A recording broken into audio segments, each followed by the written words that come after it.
মা সারদা বলতেন, মা বটে, রাম বটে, এক বটে সকল। তার কথার মধ্যে ছিল এক গভীর আধ্যাত্মিক তাৎপর্য। মা সারদা বিশ্বাস করতেন, আমরা যাই করি তা সবই ভগবানের ইচ্ছার ফল। তিনি বলতেন, যা হয় ভালোর জন্যই হয়। ভগবান আমাদের মা বাবার থেকেও বেশি ভালোবাসেন। ভগবান যা করেন ভালোর জন্যই করেন। সত্যি কি এই কথাটি আমাদের জীবনের প্রতিটি মুহূর্তে সত্যি হয়, নাকি নিছক মন ভোলানোর জন্য? আসলে মন আমাদের বোকা, পাগল, তাই বিশ্বাসঘাতকতার পরেও বিশ্বাস করে, আঘাত পাবার পরেও ভালোবাসে, অবহেলা পেলেও সাহায্য করতে যায়। নমস্কার বন্ধুরা, সবাই কেমন আছেন? আমি মৃণালকান্তি চৌধুরী। আপনারা আমাকে নীল নামে চেনেন। আপনাদের মধ্যে অনেকেই আমার বন্ধুস্থানীয় এবং অনেকেই বয়োজ্যেষ্ঠ গুরুজন ব্যক্তি। বন্ধুস্থানীয়দের কাছ থেকে ভালোবাসা এবং বয়োজ্যেষ্ঠ ব্যক্তিদের কাছ থেকে আশীর্বাদ নিয়ে আজকের ভিডিও শুরু করছি। আসলে মন আমাদের বোকা, পাগল, কিন্তু আমাদের ব্রেন আছে যে লজিক ছাড়া কিছু বোঝে না। আমরা সবাই লেখাপড়া করেছি, জানি কোনটা কিভাবে দেখতে হয়, বুঝতে হয়। ব্যক্তিগত দিক থেকে যদি বলি, ছোটবেলায় পড়ার বইতে ঠাকুর দেবতা না থাকলেও ঠাকুমার মুখে অনেক পৌরাণিক গল্প, আর এমনিতেও আমার মামার বাড়ি মা সারদা জন্মস্থানের কাছে, আর দেশের বাড়ি ঈশ্বরচন্দ্র বিদ্যাসাগর মহাশয়ের জন্মস্থানের কাছে। আর আমার জন্ম এবং থাকা দক্ষিণেশ্বরের খুব নিকটস্থ একটি শহরে, তাই ছোট থেকেই পারিপার্শ্বিক পরিবেশের একটি প্রভাব ছিল। মা বাবাকে পুজো করতে দেখে স্থির করে নিয়েছিলাম মনে মনে যে এনারা মানে দেবতারা সব পারেন করতে। তাই পরীক্ষায় বেশি মার্কস পাওয়ার জন্য অথবা খেলায় যাতে আউট না হয়ে যায় বা বাবা যেন আজকে বকুনি না দেয়, এগুলোর জন্যই প্রার্থনা করতে শুরু করি। আর আমাদের ঐতিহ্য শিখিয়েছে কিভাবে আধ্যাত্মিকতাকে সম্মান করতে হয়। কিন্তু তাই বলে মনকে কতদিন বোকা বানানো যায়? নাকি এটা একদমই সত্যি একটি কথা যে ভগবান যা করেন ভালোর জন্যই করেন? অবশ্যই এত গভীর প্রসঙ্গকে ব্যাখ্যা করা আমাদের পক্ষে সম্ভব নয়, কিন্তু আমাদের চিন্তা কি? ঠাকুর ও মা সারদা বলে গেছিলেন, শুধু সহজভাবে আমি তার ব্যাখ্যা দেবার চেষ্টা করছি মাত্র। আগে থেকেই ক্ষমা চেয়ে নিচ্ছি, ভুল ত্রুটি মার্জনা করবেন।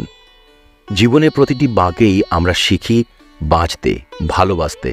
তবুও কখনো কখনো জীবনের কঠিন সময়গুলো আমাদের সামনে এসে দাঁড়ায়। হতাশ হয়ে দুটো হাত আপনা থেকেই জড়ো হয়ে মন বলতে থাকে, কেন ভগবান, আমাদের এত কষ্ট কেন? অনেক সময় জীবনে এমন কিছু ঘটনা ঘটে যা আমাদের মনকে ভেঙে চুরমার করে দেয়।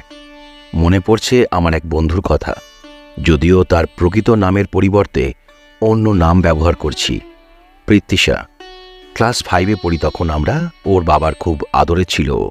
একদিন আকস্মিকভাবে তার বাবা এক মর্মান্তিক দুর্ঘটনায় মারা যান, আর সেই দুঃখে ওর মায়ের মানসিক রোগ হয়ে যায়। সেই ক্ষণ, সেই মুহূর্ত পৃথ্বীশার জীবনটা বদলে দেয়। জীবনে এক অন্ধকার অধ্যায় শুরু হয়ে যায়। এবার বলুন তো, পৃথ্বীশার প্রশ্ন ছিল, কেন ভগবান তার জীবনে এত বড় শাস্তি দিলেন, তাও 10-11 বছর বয়সে? কঠিন বাস্তবতায় কেটেছিল তার। তারপর শেষমেশ কি হলো, এখন কি করছে বললে ভিডিওটা লেন্দি হয়ে যাবে। আর আপনাদের সময়কে আমি মূল্য দিই, সম্মান করি। যারা জানতে চান তারা কমেন্ট সেকশনে জানাবেন, আমি চেষ্টা করব আপনাদেরকে জানাতে। এই কথাটি হয়তো শুনতে সহজ, কিন্তু মেনে নেওয়া কঠিন। কিন্তু বাস্তবে ভগবান যা করেন ভালোর জন্যই করেন। আমাদের জীবনের প্রতিটি ক্ষণে, প্রতিটি বাঁকে ভগবান আমাদের জন্যই কিছু না কিছু শিক্ষা রেখে দেন। হয়তো আজকের কষ্ট আগামীকালের সুখের বীজ বপন করে। জীবনের প্রতিটি মুহূর্তেই আমরা ভগবানের পরিকল্পনার অংশ। আমাদের জীবন কখনো শুধুই কষ্টের, কখনো শুধুই সুখের হতে পারে না। আমরা প্রতিনিয়ত শিখি, বেড়ে উঠি, আরও শক্তিশালী হই। তাই বিশ্বাস রাখুন, ভগবান যা করেন ভালোর জন্যই করেন। আমাদের জীবনের প্রতিটি অধ্যায়, প্রতিটি মুহূর্ত আমাদের জন্যই কিছু না কিছু শিখিয়ে যায়। কষ্ট আসবেই, তার মধ্যে থেকে জীবনের শিক্ষাও পাব। তাই হার মানব না, জীবনের প্রতিটি মুহূর্তে শক্তি নিয়ে দাঁড়াবো, কারণ ভগবান যা করেন ভালোর জন্যই করেন। শ্রীরামকৃষ্ণদেব বলতেন, যেদিন ভগবান দেখাবে সেদিন সব দেখাবে। তার ভাবনা ছিল, আমরা জগতে যে ঘটনাগুলি দেখি সেগুলি সবই ভগবানের ইচ্ছার ফলে ঘটে। তিনি আরও বলেছিলেন, ভগবান সব কাজই করেন আমাদের মঙ্গলের জন্য, আমাদের সেটা বুঝতে কষ্ট হলেও সেটা একান্তই সত্য। রামকৃষ্ণদেবের উপদেশ ছিল জীবনের প্রতিটি ঘটনায় ভগবানের ইচ্ছে খুঁজে নেওয়া। তিনি বিশ্বাস করতেন আমাদের জীবনের প্রতিটি মুহূর্তে ভগবান উপস্থিত আছেন এবং তিনি আমাদের জন্য সবকিছুই ভালো করছেন। তাই কোনো কষ্টেই হতাশ না হয়ে আমাদের ধৈর্য ধরে সেই কষ্টকে মেনে নিতে হবে।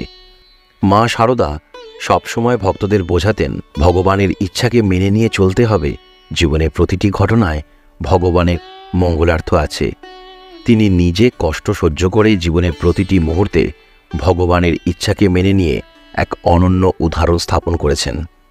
স্বামী সর্বপ্রিয়ানন্দজি মহারাজের বক্তব্য অনুযায়ী ভগবান যা করেন তা আমাদের শিক্ষা দেওয়ার জন্য। জীবনের প্রতিটি ঘটনা আমাদের এক নতুন অভিজ্ঞতা দেয়। ভগবান আমাদের জীবনের প্রতিটি মুহূর্তে কিছু না কিছু শেখাতে চান।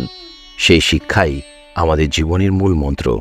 স্বামী সর্বপ্রিয়ানন্দজি মহারাজ উপদেশ দেন যে আমাদের জীবনের প্রতিটি ঘটনার মধ্যে থেকে শিক্ষা গ্রহণ করতে হবে।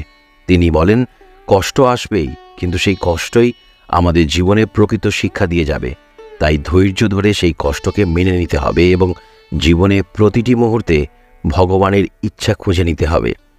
স্বামী বিবেকানন্দ বলতেন যা হয় ভালোর জন্যই হয়। তার মতে জীবনের প্রতিটি ঘটনা আমাদের জন্যই কোনো না কোনো শিক্ষা নিয়ে আসে। আমাদের বিশ্বাস রাখতে হবে যে ভগবান আমাদের জন্য সবকিছুই মঙ্গলের জন্য করেন। ধৈর্য, প্রেম ও আস্থা, এই তিনটে জিনিস নিয়ে জীবনের প্রতিটি মুহূর্তকে গ্রহণ করতে হবে। জীবনের প্রতিটি মুহূর্তে বিশ্বাস রাখতে হবে যে ভগবান যা করেন তা আমাদের ভালোর জন্যই। কষ্ট সহ্য করে জীবনের প্রতিটি মুহূর্তকে মেনে নিতে হবে, কারণ সেই কষ্টই আমাদের জীবনের প্রকৃত শিক্ষা দিয়ে যাবে। এই মহান ব্যক্তিগণ আমাদের শিখিয়েছেন ভগবানের ইচ্ছা মেনে নিয়ে জীবনের প্রতিটি মুহূর্তে ধৈর্য, প্রেম, আস্থা নিয়ে চলতে হবে। তাদের দর্শন আমাদের জীবনকে আরও সমৃদ্ধ এবং গভীর করে তোলে। ভগবান যা করেন তা সবই আমাদের ভালোর জন্যই করেন। এই বিশ্বাসেই আমরা জীবনের প্রতিটি মুহূর্তকে গ্রহণ করি এবং সামনের দিকে এগিয়ে যাই। লাইক আর শেয়ার করে আপনাদের ভালোবাসা ও সাহচর্য আমাদেরকে প্রদান করবেন। আমরা অপেক্ষায় থাকব। আজকের মতো এইটুকুই। পরবর্তী ভিডিওতে আবার দেখা হচ্ছে। সবাই খুব ভালো থাকবেন, সুস্থ থাকবেন। নমস্কার।